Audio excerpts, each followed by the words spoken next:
Welcome to the Supermom is Getting Tired podcast. This show is designed for moms who invest everything into parenting, but get overwhelmed, lost, and resentful.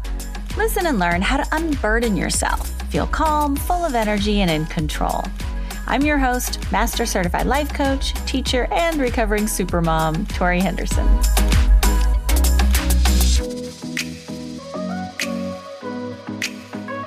Hello, Supermoms. Today we are talking about the Enneagram Type 1, the perfectionist, the reformer, the rational, principled, self-controlled idealist.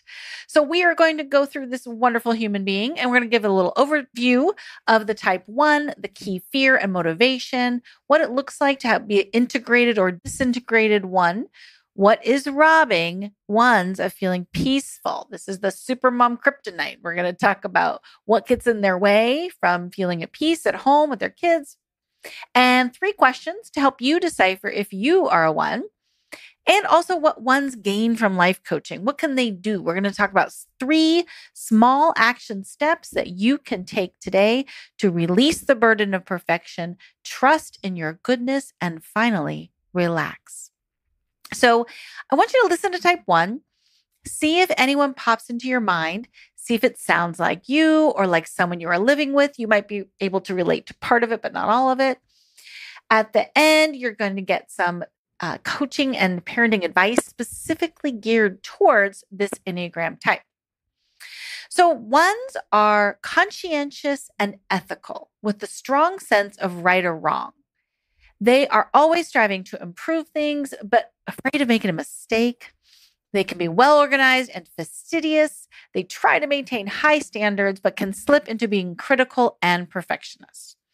At their best, think of your favorite wise university professor who's discerning and realistic and noble. Maybe Atticus Finch or Hermione Granger. Both are probably ones. At their worst, ones can be closed-minded, critical, and self-righteous. Think Osama Bin Laden.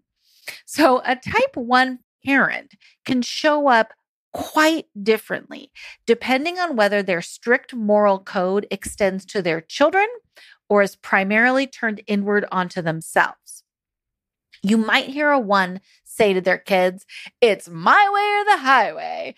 It is important to take your responsibilities seriously. If you were more organized, this wouldn't be a problem. If you aren't going to follow the rules, we aren't going to play."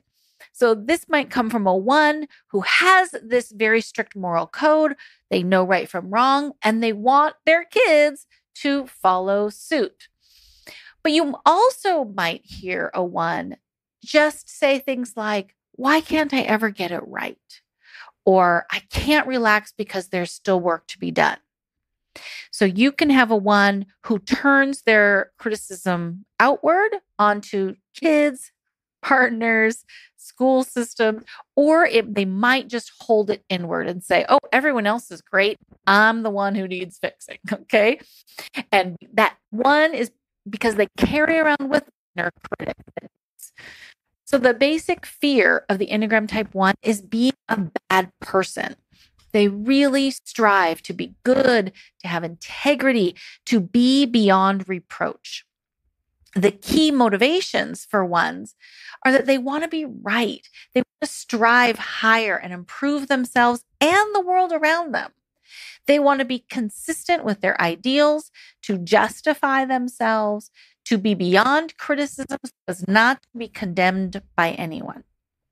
Ones might express irritation or resentment regularly, but they try to control their anger because often they see it as morally wrong. And so ones have difficulty letting go, being silly, indulging, relaxing, and going with the flow. Here's a story of 2 ones. Type 1 Anya signed up for my Leading Your Teen group class, and she was super enthusiastic. She brought a journal and a pen to take notes to every class. She had taken parenting classes before when her kids were little, and she really appreciated having tools and strategies for parenting.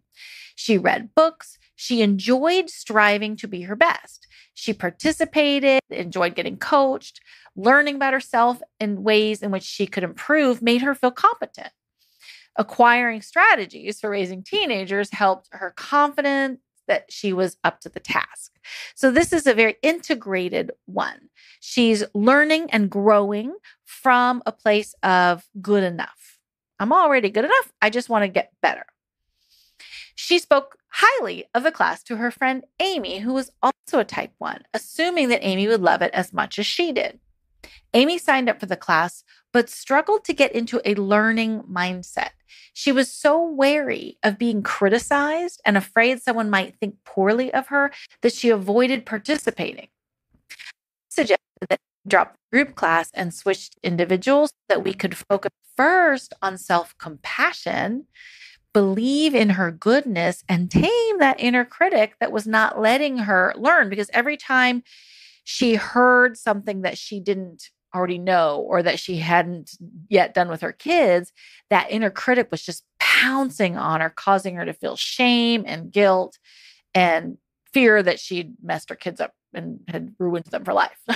So when we focus on self-compassion and taming the inner critic, recognizing she's already good, then it can help her get into a place where learning can happen. Ones monitor what they say, how they say it, with a very critical inner voice that scolds them for what they do wrong. They try to live up to the internal standards of what they believe to be behavior beyond reproach. When ones take on a task, their intention is to do it right. Their mission is to seek perfection and avoid mistakes. If you are listening to this and you think this might be your teenager or a kid in your house or a partner, email me and let me know, and we can make it kind of more specific to your situation.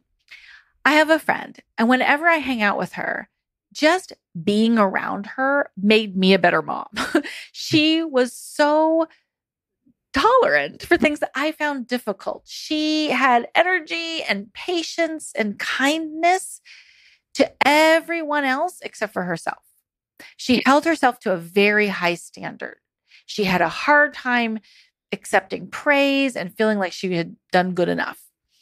I didn't get many glimpses inside her head, but from what I could see, she had a ferocious drill sergeant who did not give her any of the credit that she truly deserved.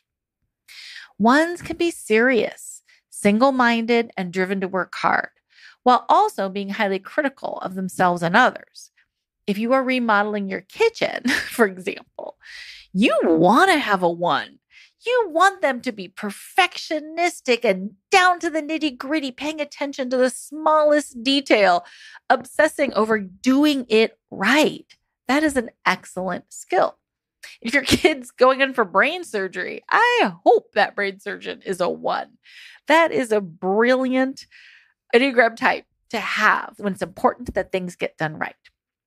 Ones are diligent, they are responsible, organized, and tired. But instead of resting when tired, they try to complete all the tasks, thinking that once everything is done, then they can rest. Ones have difficulty relaxing unless on vacation because there is still work to be done and they dislike delegating. So raising an ADHD kid who did not take school seriously was a huge stress on my client, Julia.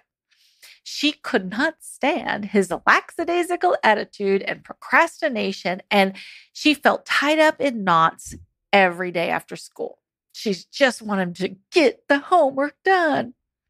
But when she was on vacation, nothing stressed her out.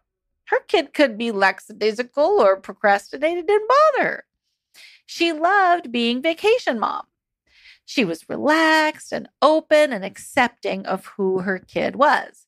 So what we did is we kind of studied vacation mom and figured out how to bring her into everyday life at home. Ones are highly discerning. They try to do the best job possible down to the smallest detail. Sometimes they can get bogged down by details. They try to behave perfectly to cover up a deep fear of being flawed. Remember, their big fear is that they're wrong or bad. They want to be good. Ones control their anger, or try to, and disapprove of expressing anger. but can be judgmental and critical of their partner, their kids, the schools, coaches, etc. So you might hear a one saying things like, there's no excuse for being late, sort of a one size fits all rule that applies to everybody. When in reality, everybody is late sometime in their life, right? But the rules make ones feel safe. So Christina is a client of mine. I'm changing the names just so you know, but I'm going to call her Christina. She didn't take her perfectionism out on her 16-year-old. Instead, she turned it onto the school system that her daughter was a part of. So every day she would pick her daughter up at school and interview her for pain, looking for injustices and problems that she could help her solve. She thought the way to show her daughter love was to have her back against a common enemy. So together, mother and daughter would badmouth the teachers, the school system, her friends. This made Mama Christina feel aligned and connected with her daughter. But it was tricky because her teen felt the only way to make her mom happy was to focus on her unhappiness. She felt she had to choose between betraying her mom or betraying the system that she was participating in. So it was a little tricky. Ones can look for fault in other people because it allows them to feel better in comparison. You might hear a one say, everyone needs to do their part to make the world a better place. And then, why can't anyone do anything right? So some ones might turn it on the world, a system, other people, and some ones might just hold it inward and turn it on themselves. Why can't I do anything right? I need to do more to save the planet, help the world, yada, yada, yada. So here's 3 questions to help you decipher if you are a type 1. Number 1, do you have a constant internal critic that you've had since you were a child that never gives you a compliment, an atta girl, a way to go, and says to you that you aren't behaving properly and you don't have what it takes? Now, a lot of us have these inner critics in our head. So it might sound familiar, but let's keep on listening and see. Number 2, do you have a constant need for self-improvement while logically knowing that no one will ever be perfect? Do you still feel like you want to strive to be better? Number 3, do you have a hard time relaxing, having fun, and getting away from your responsibility unless you are on vacation? So ones struggle with perfectionism. Now, a lot of people struggle with perfectionism. So let's learn a little bit more about how this turns into a supermom kryptonite, okay? Enneagram 1, the perfectionist, the reformer, might fixate on small imperfections.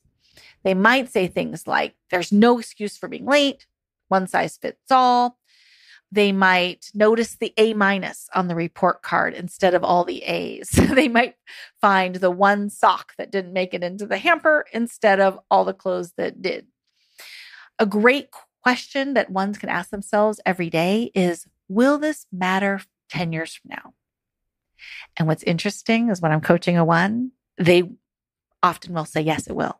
They have a fear response to it. Like, if he doesn't put his sock in the hamper, he's going to be a slob. His roommates aren't going to be wanting to live with him. He's going to have to move back home. I'm going to have to live with him for the rest of my life. So sometimes that question can be helpful, but with ones, sometimes they do think the small imperfections are a big deal. Okay. Number 2 of how the one can turn into a supermom kryptonite is that a one can obsess and micromanage. I have talked to many a mom who have called me saying, I can't stop looking up their grades on PowerSchool or whatever the online portal is that you go in to check your child's grades.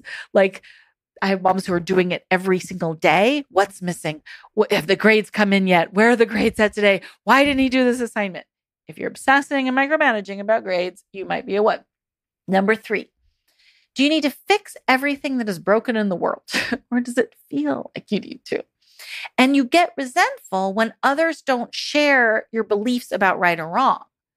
So you might hear that cows are the biggest producers of carbon emissions. So if anybody cares about the planet, then you need to stop eating meat. And this feels like the right thing to do. If we're going to save the planet, we don't want to deforest the rainforest, right? Cows are the reason we're deforesting the rainforest. So let's all stop eating beef. And then ones can get frustrated when other people don't agree with them. Ones don't like their beliefs to be challenged. This like concept of let's agree to disagree is not made up by a one. That did not come out of a one's mouth. Number 4, analysis paralysis can cause procrastination. Let's say you want to organize the playroom, but since there's no way to do it perfectly and you know it's going to get messed up again 2 days later, it's easier just to avoid it, leave it a mess, but then you get resentful that no one else is annoyed by the mess or nobody else cares as much as you care or wants to help you with it. Number 5, ones can find difficulty feeling satisfied. Ones can be an exemplary role model parent to everyone else. They look amazing, but they don't feel the inner satisfaction because their inner critic keeps telling them that unless you're perfect, you suck. Number 6, difficulty delegating to others and difficulty with spending time and money on relaxation and self-care. There's often a voice in the head that says, I don't deserve to spend money on myself. I don't deserve to feel relaxed or to take care of myself. I can't have anybody else do it. I have to do it all. It's sort of like this, it's not morally good. And so that can be really challenging. You might hear a one complain about doing the dishes, but then sort of throw her hands up and like, I'll just do it because I'll have to do it again anyways because you won't do it right. So delegating can be tricky. But here's what these perfectionistic, beautiful ones can use life coaching for. Number 1, the most important thing is to tame the inner critic and increase compassion for self and others. This inner critic likes to hide in the shadows of our brains. It does not want to come out into the open because then it's going to lose control. It wants to remain in control of you. It thinks it's doing a good job and it's helping you, but it is making life more difficult. So we want to bring that inner critic out in the open. If you can name it, you can tame it. Number 2, what ones use life coaching for is to develop an inner cheerleader who gets equal headspace. You're going to have this inner critic in there. He's not going away, but you want to have this inner cheerleader that's like, come on, yay, you can do it. Good job. And pats on the back. If you don't have this inner cheerleader, don't worry. I will fill in the blanks until you can develop one of your own. Number 3, life coaching is used to help these perfectionistic ones relax, have more fun, and feel more serene.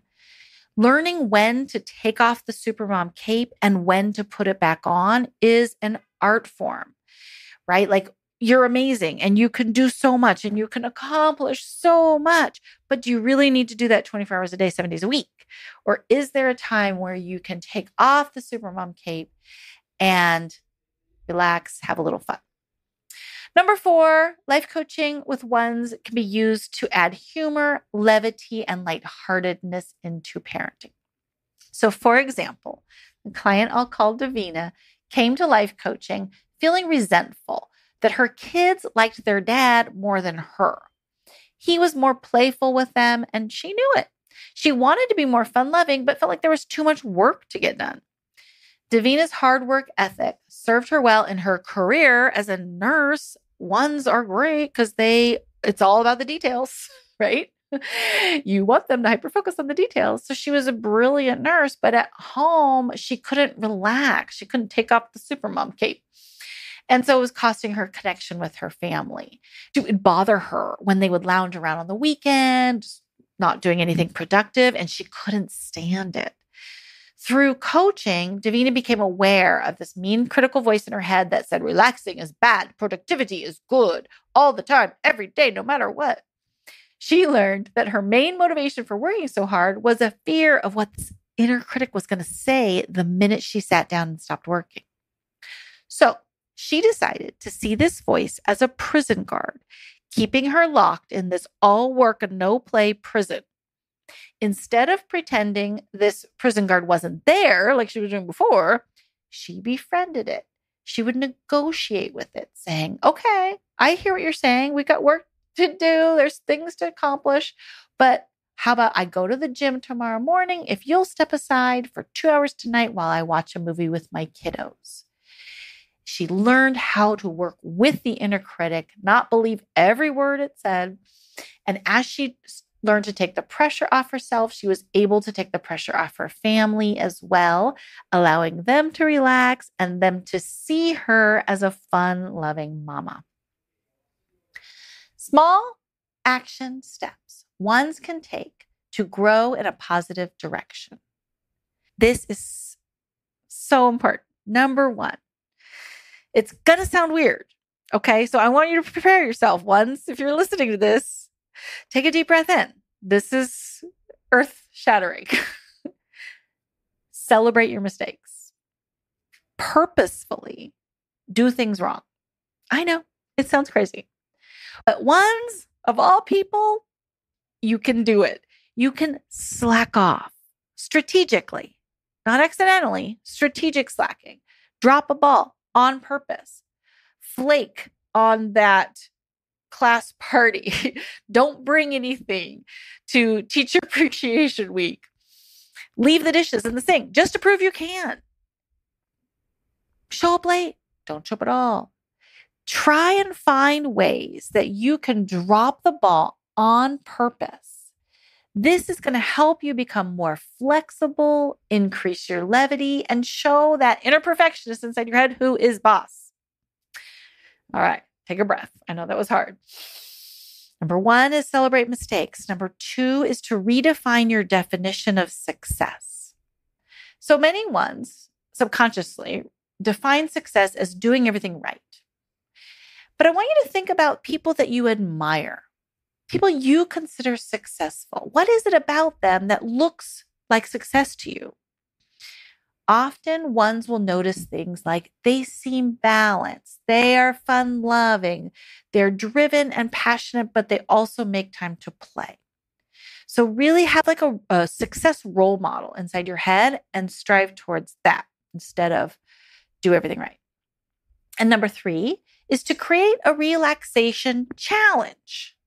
Ones like improving themselves. So instead of seeing relaxation as something you earn after all your hard work is done and perfect, it's some sort of reward, you want to see it as a task to complete.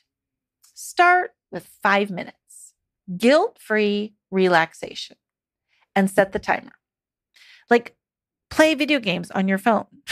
Like don't make it noble or good, okay?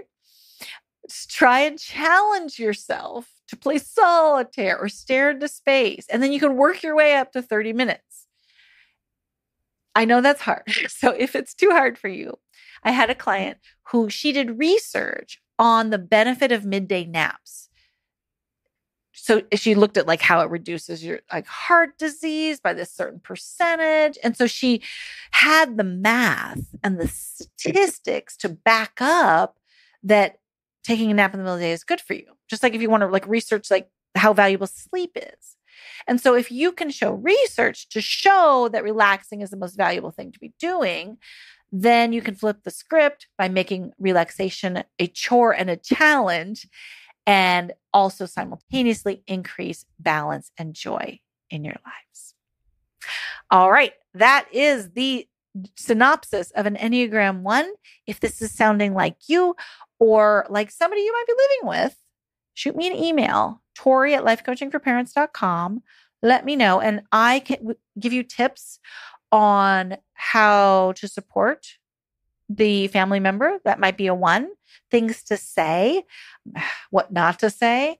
And if you are a 1, shoot me an email and I'll send them to your partner of things not to say to an Enneagram 1. Like, for example, you don't tell an Enneagram 1 they need to relax. Okay? That's tip number 1. So if you've got a 1 living in your house, let me know. Thank you so much for listening. I will love you and leave you. Pura vida. Want a free life coaching session?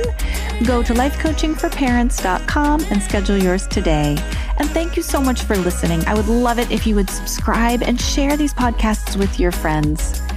If you have a question you'd like me to answer on the air, go to lifecoachingforparents.com/record-my-question, and you can send me a voicemail recording or write me an email, and I'll answer it on the air. Thanks again. Have a great day.